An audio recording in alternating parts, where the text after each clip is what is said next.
okay, so we know AOC, you know, she's been exposing herself. The mask has been falling off very quickly. She quickly gave in. There's a lot of things I'm working on in regard to AOC. There's a lot of information coming out, but I just wanted to point this out today because I'm kind of, you know, I'm tired of discussing her. But the reason I'm still discussing her is because there's still people out there who still are giving her the benefit of the doubt, who still are clinging into her. And by her, I mean the Democratic Party via this illusion that they can reform it, that they can somehow make it better, that, oh, it was such a great victory electing all these DSA people into the Las Vegas Democratic Party. When Pasta and I go to Vegas, we'll see just how useful that will be in a system where it's just an empire and people, the real people running shit, are completely just untouchable. So AOC went on the show and she went on to talk about what happened on January 6th and her trauma because she's going to therapy. So she says she's in therapy following the, quote, all-out attempted coup at the Capitol on January 6th. And this is the Independent article, the first paragraph, if you scroll down right there. There we go. And then speaking to the weekly public radio show called Latino USA on Friday, which, by the way, straight up neo-lib by the questions he was asking, Cortez said members of Congress effectively served in more during the traumatizing event that had deeply affected lawmaking and impacted the legislative process. Okay, so basically, that's she goes. We're going to hear exactly what she said because I actually listened to the entire audio, right? Of course, the soundbite, oh, she said something about war, but actually much worse than the war thing. She was actually talking about Biden again. She was running PR for Biden once again. Everybody was focused on the war thing. Yes, that's terrible. That's an exaggeration. But why is she doing that? Well, she was reinforcing the Joe Biden administration had exceeded her expectations. So we're going to go over the entire audio. Can I tell you something? I think that 25% of the donations today should go to Fiorella's happy hour session because she had to listen to this for 42 minutes plus, and that's 42 minutes of her life she'll never get back, and that is not fair because this is pure bullshit. Go ahead, Oz. Yeah, so let's start with the first one. And then you have this transition period of escalating violence, which really culminated on the 6th, for which, you know, was an extraordinarily traumatizing event that's not really being discussed. It's politically sensitive. You know, no one wants to say, oh, boo-hoo. But there are members of Congress that served in war. And not just that, but also staff. You know, there's this woman whose smile I love, and she's just so incredible, and she's a food service worker. Her name's Veronica. And she works in the basement of the Capitol. They have coffee places, things like that. And all I could think of that day is how they, like, you have these people that are storming the Capitol, and there's no place for our food service workers to go where our custodial staff went.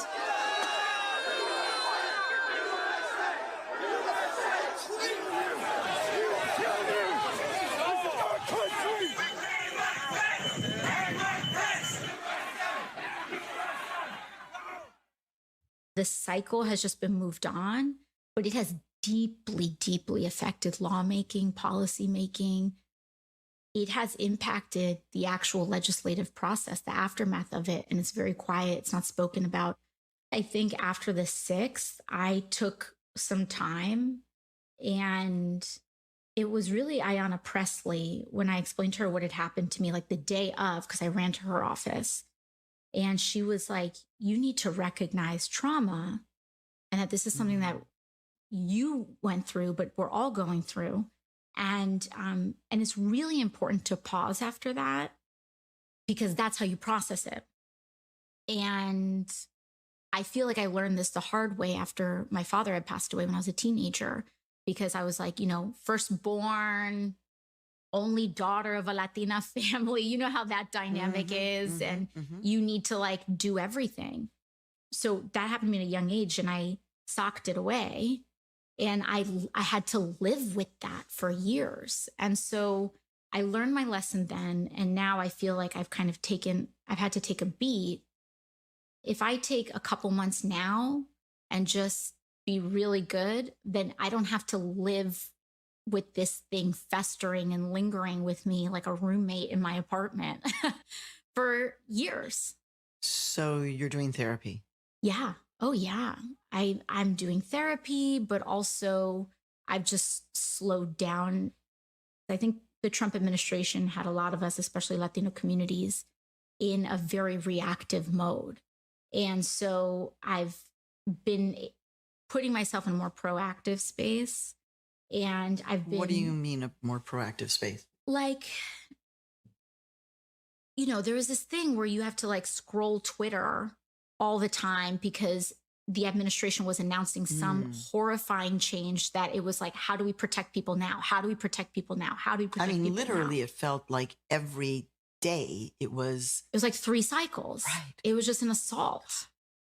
And for a community that's 50% immigrant, that has really high concentration of essential workers, where we have mixed status families, you know, these federal policies that even Democrats champion don't help us. We're excluded from them due to just political convenience and narratives. And so, you know, moving to a place where, while we have political differences with the Biden administration, at the very least, it's not this all-out constant assault. And now we can move to a place where we're making the argument on pushing on certain issues. You know, this crisis of what's happening at the border is a manifestation of just our political environment and attitudes towards immigrants for decades. Centuries too, yeah. So I mean, and then even longer, because there's a direct through line through. All right, so that's enough of that. Fiorella deserves Louis the 13th. She deserves the good tequila. You deserve doubles. Once again, victimizing herself. PR for Biden. The drama, the therapy. Can you imagine what everybody has to go through in Middle America every day? These poor people that live in the fucking streets. These people who are wondering if they're going to be thrown out of the house. The drama they must have to go through, and she can sit there and pull this bullshit. It's my trauma. I mean, she's just such an actress, guys. Look, I am not talking down on people who have trauma or who have issues that they need to go through. It's important to go to therapy. It's not a stigma. You should go. Afford it. If you can afford it, go to therapy. Most people can't. Most people can't afford to go to therapy, especially now more than ever. More people need to go to therapy because of COVID and all the psychological bullshit that's like happened to a lot of people, especially kids, especially teenagers that are living in a world of anxiety because the world is so uncertain. Their future is so uncertain. People are getting kicked off their homes. People are living in the streets. We are a nation that didn't really get the support during this supposed pandemic, a nation that's been gaslit, a nation that's been lied to. And, you know, you can also talk about what's happening to Palestinians, what's happening to people in Yemen, what's happening to people in the global South. That's trauma every day. Like, to come from a privileged place, because she's sitting in a privileged position right now, and to talk about her trauma and compare it to a war, compare it to going to war and experiencing killing civilians, right? Or getting shot at or getting injured and coming back with PTSD, coming back with just these nightmares that haunt you, and then you become addicted, and then you become homeless, and then all of these things that happen, right? When I was talking to Marwa, she was like, you know, these people, they psychologically start feeling what they did was wrong, and then they come back and they lose everything. And it's true. That's what happens. She said, why don't more Americans have a problem with that? Why don't they speak out as to why this is happening? And it's like this, because people like AOC exist there to make you feel good that you're a progressive, to make it seem like she is on the right side. Like, I'm using all these token woke words to make you feel like, yes, let's discuss our trauma. This is a safe space. This is like, you know, conservatives were the ones doing this a few years ago. Conservatives were the ones like talking about this in this way and like all this stuff. Like, the snowflake acronym is the snowflake term is good, is very well used right now. Like, when, you know, coming from a Hispanic family where my parents, like, they just, it's hard for them to understand why so many people here talk about so many privileged people talk about trauma and talk about this and that, when you come from a third world country and there's trauma everywhere, you're getting, you're getting shot at, there's bombs, there's this and that. Like for them, it's like, God, Americans are so like soft. Like they want to create like this idea that they're enduring trauma every fucking 5 seconds. And I'm sorry, you're not, because you don't come from places where there's actual trauma. And AOC doesn't come. She might be Latina, but she's Puerto Rican. She was born into citizenship. She doesn't connect with actual people who had to see their loved ones like go through a whole process or come here illegally and try to figure it out. Like it's a completely different thing. And like, so for somebody to like make it all about herself, it's all about her. Oh my God. And then in making it about her, she's making this whole perpetuating this whole culture war, like, oh, like, this is traumatic, this was an insurrection and all that, this and that, and it gets worse, fam. Well, that's what I'm saying. I'm recommending Jose Cuervo 1912. That's the good tequila for Fiorella, because this shit just enrages me. After that clip, I would have been done. Because I didn't think she could exploit anybody else, but she found a way to exploit the coffee person downstairs. Whatnot. Right. I mean, she's digging deep. We got the food service workers and the janitors. What's going to happen to them? You know what I'm saying? While you're being guarded by armed guards and there were no weapons found at the scene, that you still want to try to make this a coup. Weapons either. You know what gives me the thought about going for therapy is seeing people homeless out there, seeing people just fucking starving and just lost and not having the money or the time to go to therapy. I don't know the time, but they don't have the finances to get themselves therapy. That's what should be giving you therapy as a congresswoman, lawmaking person. The fact that your people out there that you represent are suffering and starving, and you're sitting here making it all about yourself. Disgusting. Weaponizing everything, even from the death of her father. And stop trying to, she went to the father too to pull this in there once again. And you're going to have those progressives who wear their hearts on their sleeves and go, OMG, AOC, please. You know what I'm saying? And before we get to this next clip, you really got to stop trying to make this a coup. This was not a coup. This wasn't even an insurrection. This was, come on, guys. We went there. All right. We were there. Stop it already. It's not a dramatic fucking situation where these people were sweating there. They got to go into the tunnel underneath. They had armed guards with them. They were allowed in, dude. They were allowed in. And AOC, by the way, just gave more money to the police. We went over that because she felt so like unsafe. Okay. So the second part here that she's talking about is that she said this was an all-out attempted coup, and this is the part where we're going to push back on that too. Yeah,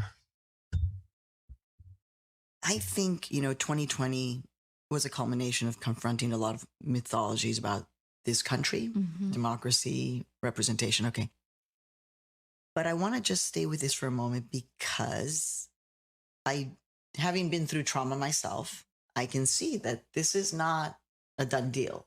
January 6th. This was an attempted coup. Yes. And it's almost like we refuse to acknowledge it because we don't want to believe that it happened. And people think that it's some sort of exaggeration. This was an all-out attempted coup. Mike Pence was taken out of the Senate chamber something like 60 seconds before these terrorists and insurrectionists got into the Senate chamber. 60 seconds. And Mike Pence was the one person, arguably, that had one of the most important roles in making sure that procedurally the Electoral College counts went on as proceeded. 60 seconds could have meant potentially the difference between what we have right now and a martial state. And we don't want to acknowledge that that's how close we got. But that is how close we got. We think of coups as something that happens in quote unquote banana republics or in the developing or quote unquote third world. And it happened here. When I talked about how dangerous it was and there was this intense attack back on the right, it was a protection of mythology. I think the question here is Alexandria Ocasio-Cortez somebody who is credible or somebody who has a history of lying? She even accused the cop who came in to assist of wanting to hurt her. She said he looked hostile and had a look in his eyes. So really, I mean, it is just crazy stuff. People will believe this crap. Some already do. And that's what a lot of, I think, the attacks on the right are about. There are certain mythologies that are really important to this idea of American exceptionalism. But there's also certain mythologies that are very important to maintaining white supremacy. White supremacy in and of itself is a mythology. And you have to protect it in order to protect that political power, which has now become a very important base in the Republican Party. And that's why that response was so vociferous, to make it seem that it wasn't as bad as it was. And it was bad. They constructed gallows, functional gallows with nooses, and they put it in front of the Capitol, and they were looking for us. And we were not protected. There are things that happened that day that if 60 seconds went differently, if a different door was opened, if a chair wasn't barricaded in a certain way, we could have a completely different reality right now. Okay. You ever see that video when they say, just give me the gun, boom, blow my brains out. I'm so just sorry, guys. I can't. This is 42 minutes. She'll never get back. Fam, I am going to ask for the finest port they have as a after dinner cocktail today, because you deserve it. I'm almost throwing up right now from this shit. People, one person got killed. And you can ask these guys. I've been to a decent amount of rallies. These guys have been in twice. The person who was killed was shot by a police officer, and she was what was her name? Ashley Babbitt. Yes. And yeah, she was shot point blank. We all saw the video, dude. Like that, it was awful. And she was a Trump supporter, yeah, but she didn't deserve to be murdered or executed in that way, like at all. They could have pushed her back. You could shoot him in the leg. Yeah. Because I mean what, like come on, dude, you let them in. These people were let in. Oh, the gallows, they had gallows. What are you talking about? Have you ever heard of effigies? Have you heard of like symbolic political, like, do you think they were really, house? Do you think they were really, that these functioning gallows were really going to go off with your head? Yeah. Do you think that that's possible? Do you not realize that we have like the largest like military force and most powerful military force in the world? Yeah. And that when Black Lives Matter protesters are out in the streets, when Palestinian protesters are out in the streets, when we're out in the streets talking about force the vote because your ass won't force the vote, we are surrounded by cops, by like sheriffs, by every single Capitol Police. We were surrounded. I was about to get arrested just for talking about Medicare for all in front of the Capitol. But no, like somehow, we didn't have protection. We were left alone. It's just such bullshit. Like the reason we're laughing isn't because we're trying to be mean. It's because we were there. And this is ridiculous from somebody that was actually there to hear this coming from the mouth of a congresswoman that is literally making this all about herself and not at all talking about how they failed the American people during this fucking crisis is just disgusting to me. I'm just so sick and tired of her. I'm sick and tired of people defending her. She is the reason now, while you're going to get all these idiot progressives sucked back into the Democratic Party and be the next goons for the next decades to come. Like that's what they want. And I am not going to allow people to just go off silently like little sheep to slaughter, because that's really what this is about. Yeah. Can I change one thing that you said? I am being mean now at this point. You're a bunch of assholes for kind of still trying to perpetuate this whole situation. This was not a coup. This was not an insurrection. I'm so sick and tired. I'm going to say it again and again. We were there. We know. And the fact that they're using this right now to try to make new laws, and they did. They pretty much. That's the worst part. I mean, it's like Russiagate over and over again. They used the fucking myth of Russiagate to enact legislation, to stop certain things, to broker peace. Right now, to bring people together, you want to sit there and perpetuate this stuff left and right and make it so tribal. And that's exactly what she's doing, because she did mention also the Republican Party. Yeah. So that's the other point I wanted to make is like, she's saying that all the attacks that are saying this is exaggeration, blah, blah, are only right-wing attacks. So, well, when we criticize this and when we say, hey, this is like, we're on the left here and this didn't happen and this is exaggerated and they're using this to manufacture consent to take away your civil liberties, to take away your rights and Patriotic 2.0, they're calling us right-wingers for saying that, because people like her make it their mission to say that this is all the right-wingers, Tucker Carlson and all of these, they're the only ones going after her. No, they're not. This isn't a right-wing or a left-wing issue. This is about the truth. Yep. Stop Stop with your fucking hyper partisan shit. This is about the fucking truth. It's as simple as that. That I don't care. I feel threatened by these idiots jumping around with their fucking Confederate flag. I think I saw one, maybe. If that, no, I didn't. I felt more scared about the police retaliating because that's been my experience. AOC. Yeah, well, that's what we did. Our coughing and moving away as we would get hit by police gas. So, I mean, the next part of this, I think the donations are going to have to go to me now that we got you sewed up, because if I have to listen to another clip of this, I'm going to need some good tequila too. And anybody out there watching, buy yourself a good shot of 1912. I like Casa Azul. Something, because you need liquor to get past this. That's the therapy, because this is just fucking ridiculous. No, this shit is ridiculous. And I'm glad you brought this to my attention today, fam, because once again, I hear people start talking about January 6th. My mind is like, screw you. I'm blowing you off. Enough is enough with this bullshit. You guys are taking this to another level. I think that they really thought that they were going to have a bunch of Trumpers go storm the desert, storm the Capitol and stuff like that, and they didn't get the reaction they wanted. She said one chair would make the difference between life and death and martial law and all this crap. Guys, martial law, if people really wanted to do that, they would. A lot of these people are pro-police that were there. They were like, why are you guys doing this? We backed the blue. They were still figuring out that the police weren't on their side. They were like, a lot of these people were just watching what was happening. Blue, we supported you. Yeah, that's what they were saying. We supported you. And they were like, what the fuck?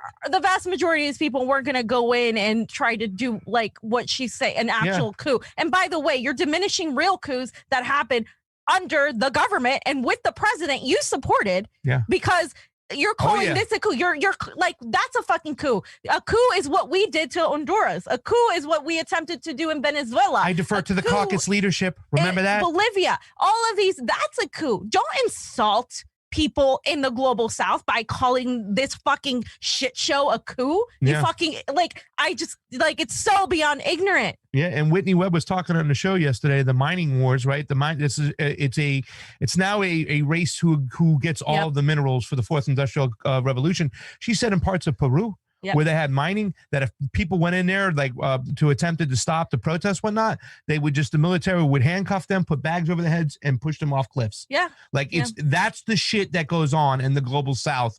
In a race to whoever gets these resources, whatnot. Do the corporations of the West get them? Do the Chinese get them? Whatever the case may be, there's some really brutal shit going on. And for the fact that AOC is going to exploit the situation, that's why I say she's more CIA than DSA by any stretch of the means. I mean, this is just ridiculous that she's making herself the victim.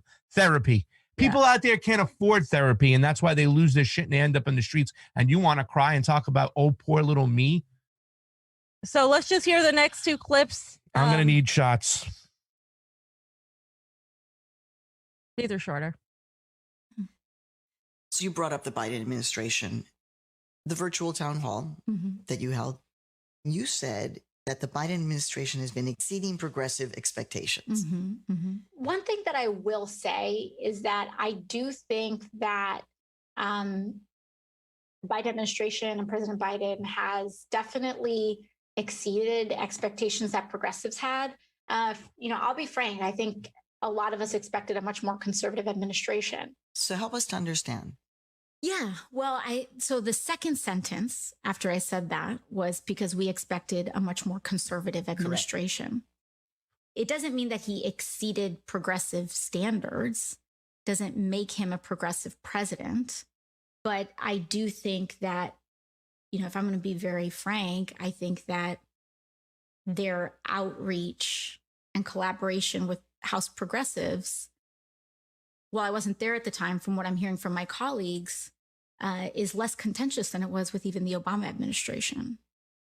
And so when it comes to that perspective, I think the administration has acknowledged that there are very strong parts of the progressive movement that, frankly, saved the party's ass in November. And they recognize it. Oh, so you feel like they are recognizing I think they know that. I think they know progressives delivered Philly, which helped deliver Pennsylvania, that it was immigration organizers in Arizona that helped save that state, and that is helping turn the tide in the rest of the Southwest. And I think they recognize that politically because we sent a strong message that you ice out young people. Okay. You ice out All people right. of color. You ice out progressive policies. In a Okay, way. before I throw up, please, so before just- I throw the fudge up. Okay, so you see how she's also talking about Wow. progressives giving the win to, which by the way, I do Wow. agree that progressives were cucks and they voted for Biden, because I know a lot of them. Wow. And I know a lot of them, and they did. They We're did. mitigating damage, They fam. said they were mitigating damage. Progressives Wow. that I knew that voted third party in 2016 and said Dem exit, they went back and said, because you know why? Because she told them to, Yep. right? And I Yep. know that because I know it was her. They're like, because AOC said it. They specifically said it publicly and told me. And I know this. Like, this is true. She's right. Progressives did help Joe Biden. Now, she mentions Philly. She mentions Arizona. States where there is contention that, Joe Biden didn't really win the election. There, we have the Arizona audit we've been covering. So she's also not only manufacturing this idea that Joe Biden is exceeding expectations because our expectations were so low, and also because he's even talking to progressives. So the fact that he's sharing dialogue, that's just so great. That really gets money in our pockets, But she's also completely dismissing any idea that anything at all was wrong with the election. Like, she's saying, oh, see, we handed these, all of us handed the victory to Biden. Like, believe in the system. It's working for you. It's working for you. When we all know that our system is fucked, our elections are screwed, our elections are privately owned. It's just gaslight and lie and just PR narrative management after PR narrative management. Yeah. Well, fam, there are some things we got, right? So we got Biden, so we got the public option, right? Nope. Oh no, we didn't get that. I'm sorry. We're ending the forever wars. Our foreign policy is better, right? Nope. Oh no, I'm sorry. I did like that. Oh, civil liberties though. There's less censorship now and whatnot. And okay, wait. All right. What about that kids in cages? Well, yeah, that's better now. Oh no, wait, that didn't happen either. What did we get? What did we get? Student loan debt. Oh, no, we didn't get that either and stuff like that. But one of my friends told me the other day, I'm going to bag on him right now, but he's better spoken. He's more well-spoken. Great. One, that's not true. And two, really, if it was, we give a flying fudge. The worst thing about this situation about re-electing the Democratic Party is giving them the keys back. It's the manufactured consent right now, and these guys are back in power. By putting them back in power and being okay with it, not questioning the elections, not questioning what's going on, you're saying it's okay. We are going to accept the fact that even though you feed us the lesser of two evils situation every single election, we're going to still buy into it, and we're going to take nothing from it. We're going to get nothing from it, and we're going to be okay with it because we voted out fascism, fam. Exactly. It's such a crock of shit. It's a crock of shit. It's such a crock of shit. I just want to get through this, the last little bit, Oz, and then we'll put the meme up. Oh, I put that. Yeah, for sure. I mean, it exceeded my expectations when they actually decided to have a conversation with us. So I think that's the thing, is that people made this whole hullabaloo, but the asterisk is that my expectations were not high. And I think it's also part of a thing on race and gender, because we don't have the same high expectations of white men in politics that we do of people of color and women. I mean, that's just straight up. For me, as a first-term freshman, I could not mess up once. Fam, Okay. She had higher standards. Yeah. Well, okay. So that, okay, let me bite AOC. As a woman, are we under a microscope more than men? Yeah. Okay. We are. That is a fact. People care about what we wear, what we look like, what we say, everything, right? What does that have to do with this? It has nothing to do with this. This is she's blaming all of the negative accusations, not just coming from the right, but from the left, right? We're coming from the left here on sexism. So now, or racism. So now you can't touch her, because what is she? And this is why she's perfect for the Democratic Party, because she is a Latina woman of color, right? And and this is why I get so angry, because she is allowing herself to be used to Democratic Party. And I hate that, because the Latino population has been tokenized, just like Black Americans have, to no end, for the Democratic Party. For what? For what? For what? What? You got nothing in return. And so it's just, it's so obnoxious. This is why so many people leave and they go to the Republican Party, which isn't the answer. But this is why you're starting to see more people of color in the Republican Party because you're not offering something better for them and they're sick of being tokenized. So if you actually want to destroy the right, what you're doing is you're empowering it. And that's the point, because they want to keep this sort of team sport play going and going forever, because then what you really don't do is you don't look behind what's actually happening. And so let's fam, never forget the one-day war of January 6th. Never forget. This meme made me LOL. Let's put it on up. There we go. LOL. There it is. Do we have never forget. Never forget, fam. Never forget. Oh my God. And I want to spend a special shout out to anybody else who did what Fiorella did and put herself on the line, or at least her sanity on the line. And if you put your sanity on the line and listen to that 42-minute thing, God bless you, my friends. I love you. I think you deserve an award. You definitely deserve a great happy hour, because that I can't do it anymore with her. I can't. She is the biggest friggin' phony. And we've said this on this network a long time ago. She is one of the most dangerous congressperson out there, right? Because she's sheep herding people. She's moving people based on their emotions into false narratives, into false dichotomies, into bullshit, to keep you not looking at the real situations at hand, to distract from how bad Joe Biden really is. There's Saving Private Ryan, and there's also Saving Mama Bear. Here if it's on Amazon Prime, there it is, fam. I literally like cracked out laughing when I saw that one, because like one of the movies that I watched in film class and, you know, in great detail was Saving Private Ryan, and to see her face Saving Mama Bear. Saving Mama Bear. And that's what she's trying to do. I'm so sorry. This is so, she's trying to do, but it ain't going to work. Don't make it try to work. It ain't going to work. We're done with that section. All right. Ugh.